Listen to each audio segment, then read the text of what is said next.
I rather to this factory get installed in my community because of a couple of reasons. And the first is that it will be more more employment, and if the factory gets displaced, because if a construction starts working here, it would must hire personnel from this community.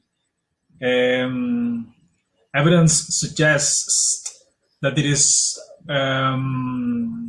more expensive to get people from abroad. And another one is that since the factory will include roads, it will be along with more security for everybody, because it has to be lighted, so it will be more lighting. And the other reason is that corporate responsibility is something that most factories wanted to include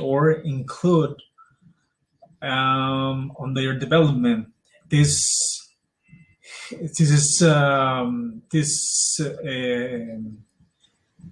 result of returning to community, um, money, any benefits, any kind of benefits that you can imagine.